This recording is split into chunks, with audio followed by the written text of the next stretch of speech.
Good evening dear student. आप लोग कैसे हैं? सभी लोग अच्छे होंगे।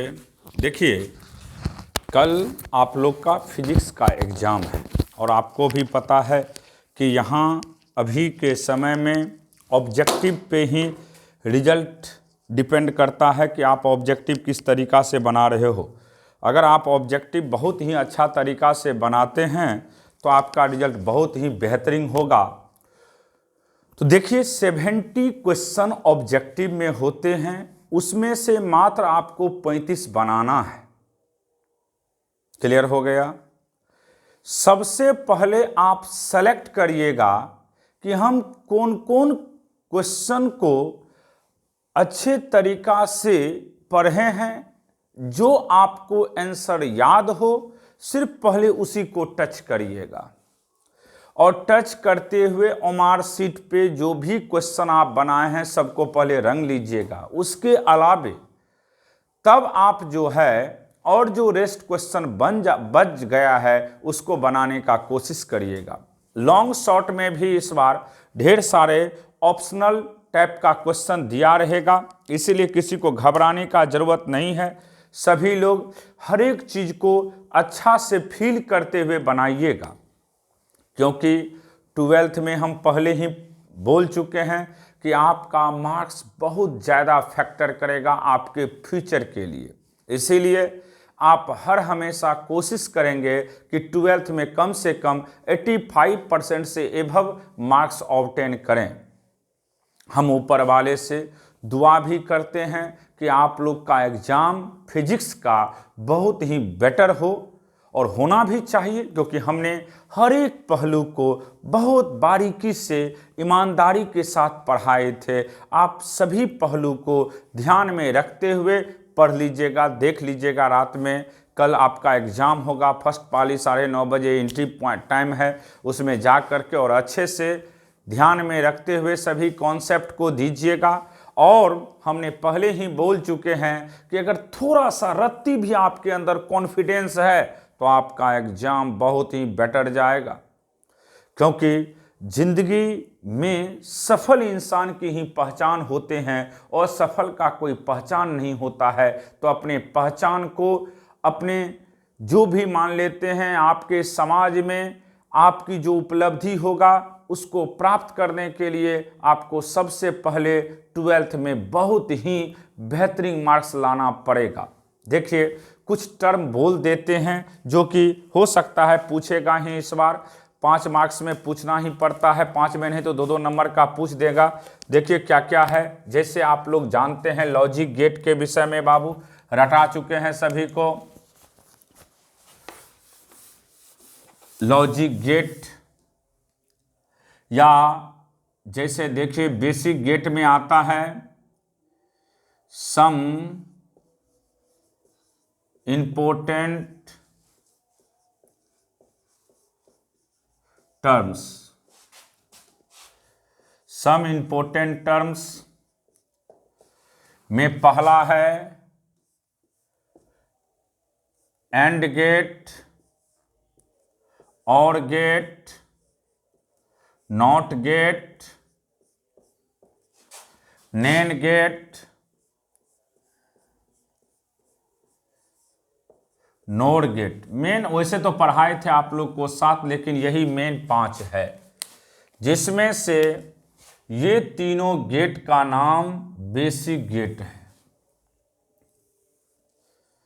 ये तीनों गेट का नाम बेसिक गेट होता है। बेसिक गेट, इसको हम लोग यूनिवर्सल गेट के नाम से जानते हैं।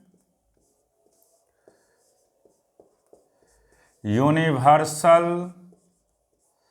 गेट, 3 बेसिक गेट है, 2 यूनिवर्सल गेट है और 2 अर्थमेटिक गेट है। 2 कैसा गेट है बाबू? Arithmetic gate. कौन कौन है? तो देखिए, एक हो गया आपका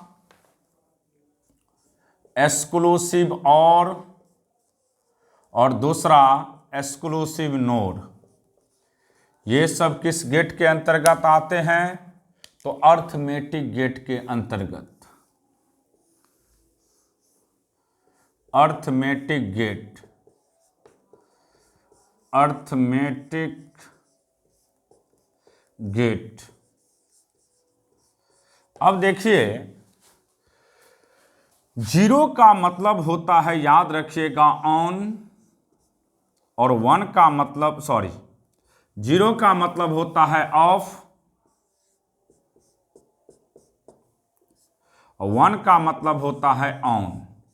याद रह जाएगा। जीरो का मीनिंग, जैसे कोई चीज ऑफ है, खत्म हो चुका है, तो उसका मतलब जीरो, और ऑन है इसका मतलब वन। याद रखिएगा, बहुत इंपॉर्टेंट पहलू है। अब हम लोग एक एक करके बात करते हैं। सबसे पहले सिंबल याद रखना पड़ता है एंड गेट सबका।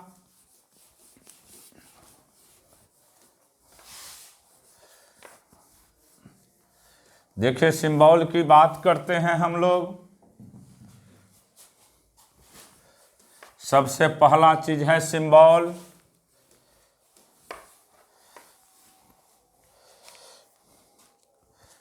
एंड गेट की बात करते हैं हम लोग।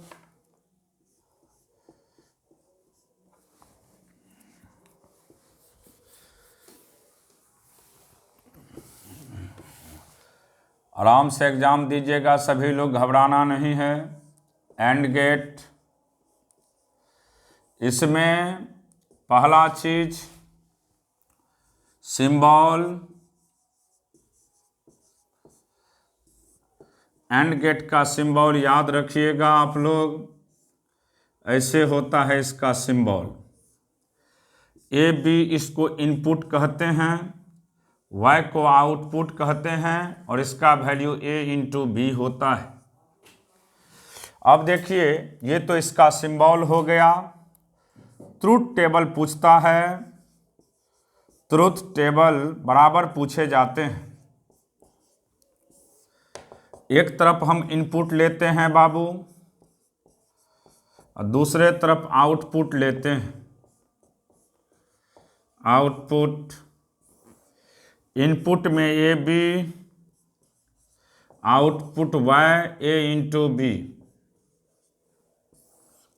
0 0 0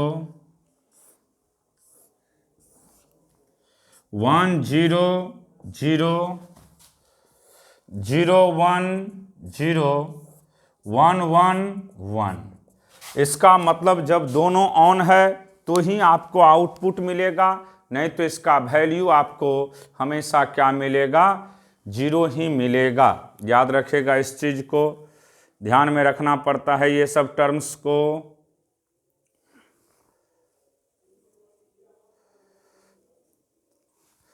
दोनों वन है तो देख रहे हैं ना, आउटपुट का वैल्यू कितना हो रहा है, वन, नहीं तो इसका वैल्यू हमेशा किसके बराबर होता है, जीरो के ही बराबर होगा। अब देखिए ध्यान से, नेक्स्ट कॉन्सेप्ट के तरफ हम लोग बढ़ेंगे।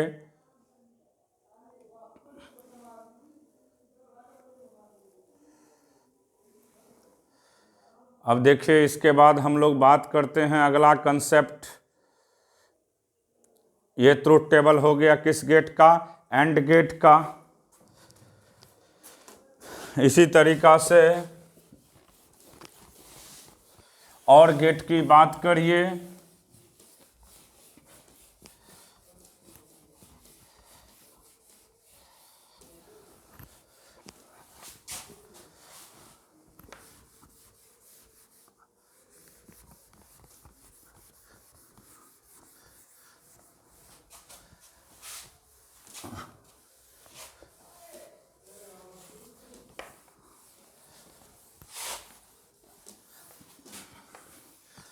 आप लोग बड़ा अच्छा से एग्ज़ाम दीजिएगा, किसी तरह का हमें भी शिकायत का अनुभूति नहीं होना चाहिए, क्योंकि हमने हर एक पहलू को 12th के लिए पढ़ाए थे।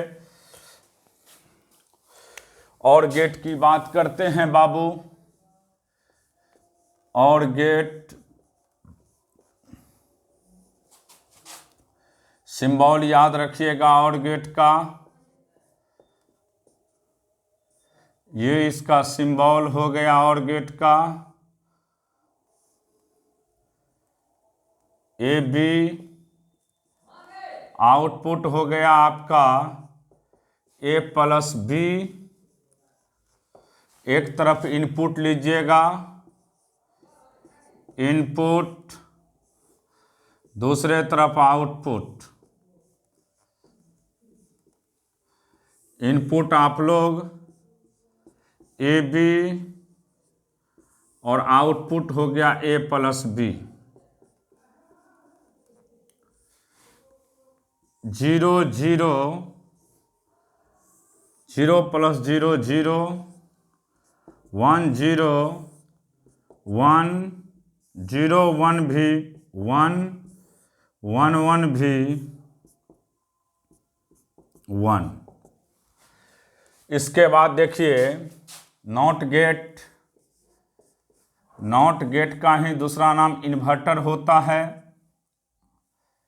इसमें देखिए सिंबल की बात करते हैं, एक नॉट लगा रहता है। जैसे आप टाइप बनाते हैं तो एक नोड बनता है इस तरीक़ा से, तो इसी को नोड कहते हैं। ये इनपुट ए है, आउटपुट वाई है, तो वाई का वैल्यू ए बार होगा। क्या होगा? ए बार। क्या होगा? ए बार। वाई का वैल्यू यहाँ पे ए बार आपका होगा, ध्यान में रखिएगा इसको। अब देखिए इसका अगर ट्रूथ टेबल बनाते हैं तो एक तरफ इनपुट लिख दीजिएगा, दूसरे तरफ आउटपुट। इनपुट ए है, आउटपुट वाई का वैल्यू ए बार है। 0 है तो 0 का बार 1, 1 है तो 1 का बार 0। ये याद रखिएगा इसका। ये हो गया नॉट गेट। उल्टा होता है हमेशा। इन्वर्सन नाम है या इन्वर्टर भी बोल सकते हो आप लोग। अब देखिए जो बोर्ड में पूछता है, फिक्स क्वेश्चन होता है, नेन गेट। देखिए ध्यान से, नेन गेट की बात करते हैं हम लोग। नेन गेट ये किसका किसका कॉम्बिनेशन है? एंड प्लस नॉट का।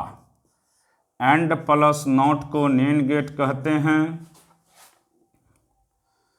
देखिए ये हो गया एंड गेट। ए बी,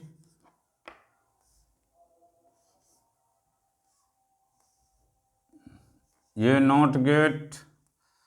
यहाँ पे ए इंटू बी का बार, और इसको जैसे ही करते ए इंटू बी और इसको करेंगे तो ए इंटू बी का बार। बार को जब तोड़ते हैं तो ए बार इंटू प्लस में कन्वर्ट होता है, ए बार प्लस बी बार। अब देखिए ध्यान से,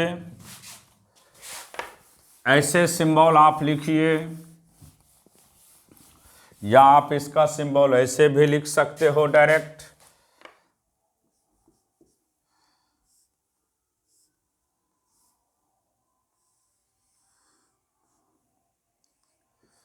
ये भी नॉट गेट हो गया बाबू आपका। A B, A into B का बार। अब देखिए अगर इसका ट्रूथ टेबल हम लोग बनाते हैं,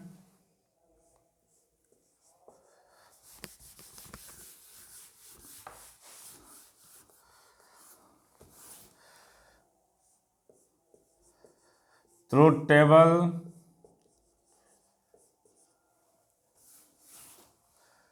इनपुट आउटपुट।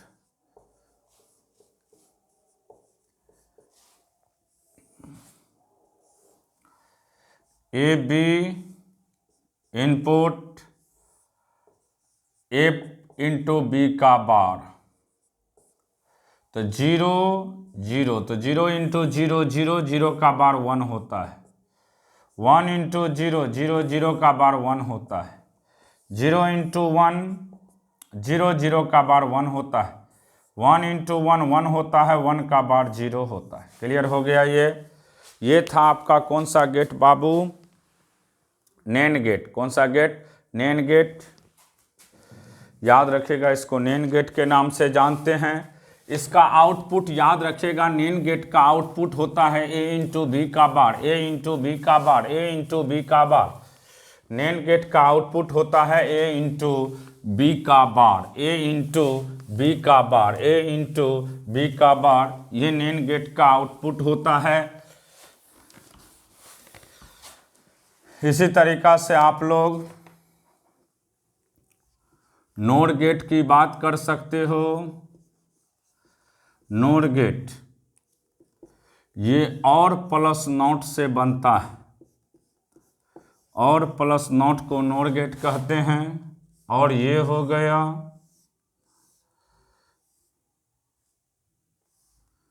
ये नॉट हो गया,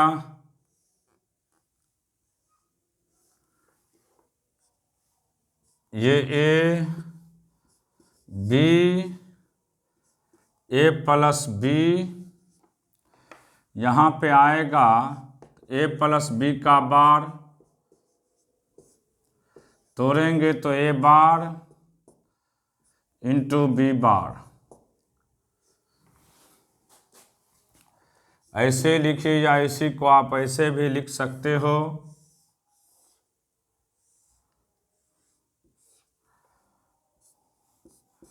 ए बी ए प्लस बी का bar, input output A plus B का बार। तो 0 प्लस 0 0 का बार 1, 1 प्लस 0 1 1 का बार 0, फिर 0 प्लस 1 1 1 का बार, 1 प्लस 1 1 1 का बार 0।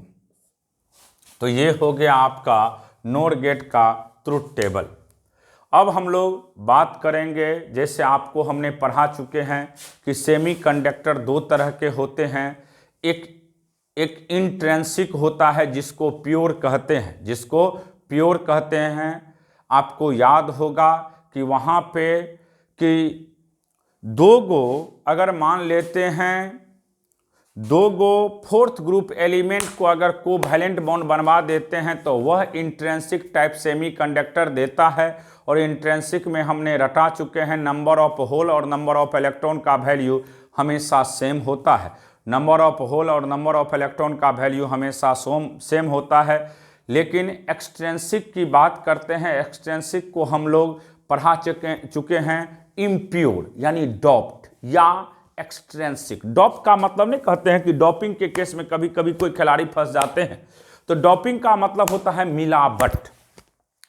तो अगर हम बात करते हैं इम्प्योर का, तो इम्प्योर दो तरह के होते हैं, एक पी टाइप होता है, दूसरा एन टाइप होता है। तो पी टाइप में याद रखिएगा, फोर्थ ग्रुप एलिमेंट को अगर थर्ड ग्रुप एलिमेंट से डॉप्ट करवाते हैं, मिलाते हैं, तो उसको पी टाइप सेमीकंडक्टर कहते हैं। इसमें आपको याद रखिएगा होल जो होता है मेजॉरिटी के रूप में रहता है। तो कोई पूछेगा पी टाइप में क्या मेजर होते हैं, तो होल, और एन टाइप में क्या मेजर होता है, इलेक्ट्रॉन। हमने पढ़ा चुके हैं आप लोग को अल्फा बीटा और गामा का रिलेशन याद होगा। अल्फा का वैल्यू हमने रटाए थे 1 से हमेशा छोटा होता है। ये भी बराबर रिलेशन पूछे जाते हैं, बहुत इंपॉर्टेंट है। अल्फा का वैल्यू हमने रटा चुके हैं, हमेशा 1 से छोटा होता है। अल्फा का वैल्यू किससे छोटा होता है बाबू? 1 से छोटा होता है।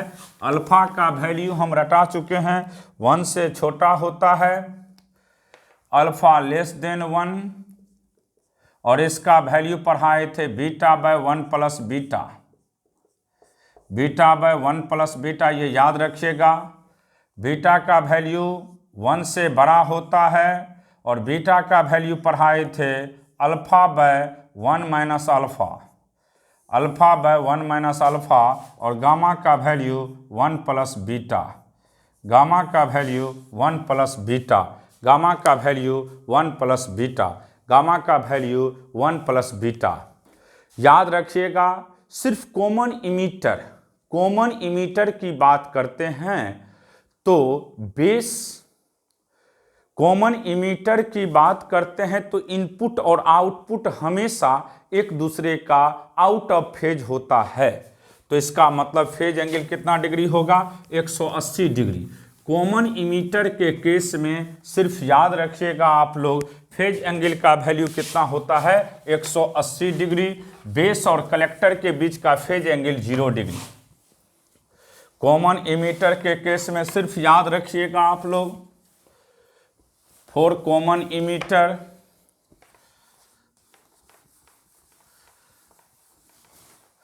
for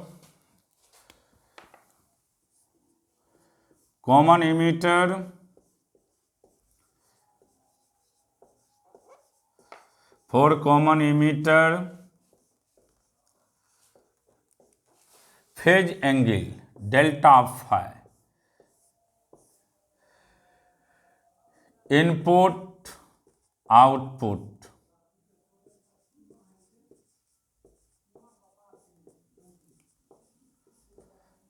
180 डिग्री और पाई रेडियन।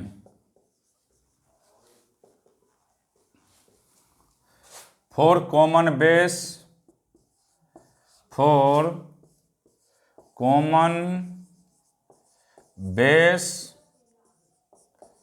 फेज एंगल का value 0 degree. For common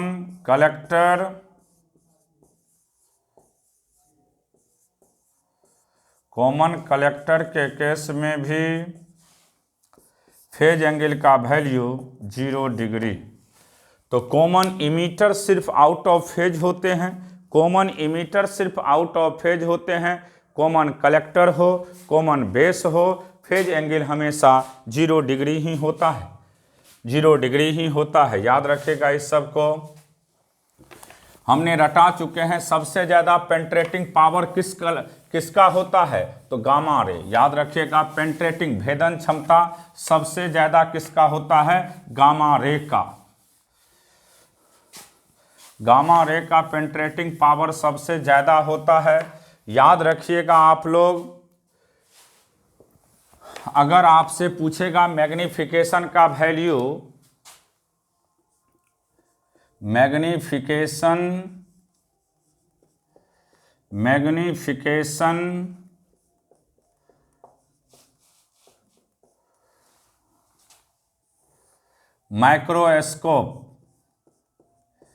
microscope की बात करेंगे तो मैग्नीफिकेशन का वैल्यू FE/FO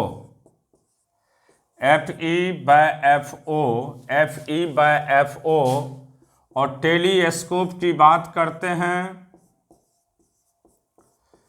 टेलीस्कोप के केस में मैग्नीफिकेशन का वैल्यू FO/FE, मैग्नीफिकेशन का वैल्यू FO/FE।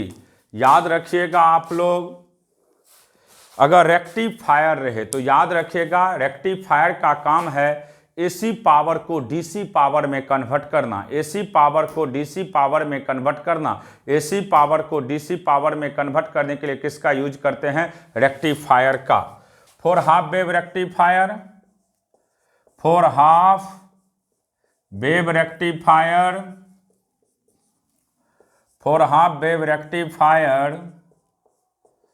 याद रखिएगा, आउटपुट फ्रीक्वेंसी बराबर इनपुट फ्रीक्वेंसी बराबर 50 हर्ट्ज। फुल वेव रेक्टिफायर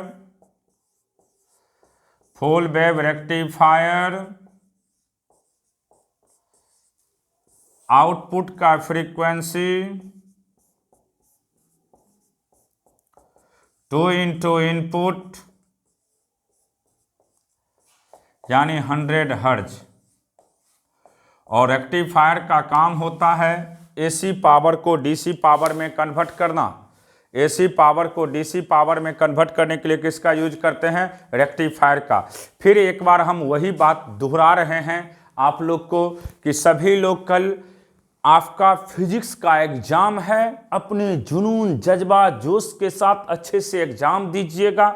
हमने हर एक पहलू को अच्छे से समझाए और पढ़ाए थे। आप लोग उसका अच्छे से सदुपयोग करिएगा और एग्जाम बेहतरीन ढंग से दीजिए, ताकि मेरा भी दिल खुश हो जाए आपके रिजल्ट सुन करके। इसीलिए हम आप लोग से रिक्वेस्ट करते हैं कि आप अपने एग्जाम पे पूरा कंसंट्रेट रहेंगे, इधर उधर से कोई भी वास्ता ना रखेंगे। आप अपने एग्जाम को इस तरीका से दें कि आने वाला कल आपको हमेशा याद रखेगा। इस तरीका से एग्जाम दीजिए कि 90-95% से ऊपर मार्क्स ऑब्टेन करिए फिजिक्स में, ताकि हम भी खुश हो जाएं और हमें भी लगे कि आप लोग दिल से मेहनत किए हैं। तब हमें भी एनर्जी मिलेगा और हम और दिल लगा करके जुनून के साथ, जज्बा के साथ अपने बच्चे को पढ़ाने का काम करेंगे, ताकि हर एक बच्चे अच्छे से अच्छे कॉलेज में, अच्छे मेडिकल कॉलेज में, अच्छे इंजीनियरिंग कॉलेज में अच्छे इंसान बने, ताकि हम भी हमेशा उसका एग्जाम्पल दे सके कि देखो मेरा स्टूडेंट आज ये कर रहा है। तो इसीलिए आप लोग से पुनः रिक्वेस्ट करते हैं, कल आपका एग्ज़ाम है, तो हमने सोचे कुछ लैब आ करके आप लोग से कुछ बात को डिस्कशन किया जाए। दिल और दिमाग को इकट्ठा करके कंसंट्रेशन को बनाते हुए अच्छे से एग्ज़ाम दीजिएगा। इसी के साथ हम अपने वाणी को रोक रहे हैं। गुड नाइट, शुभ रात्रि। आप लोग को मेरे तरफ से ढेर सारे शुभकामनाएं कल एग्ज़ाम को लेकर के। ठीक है, बाय, गुड नाइट।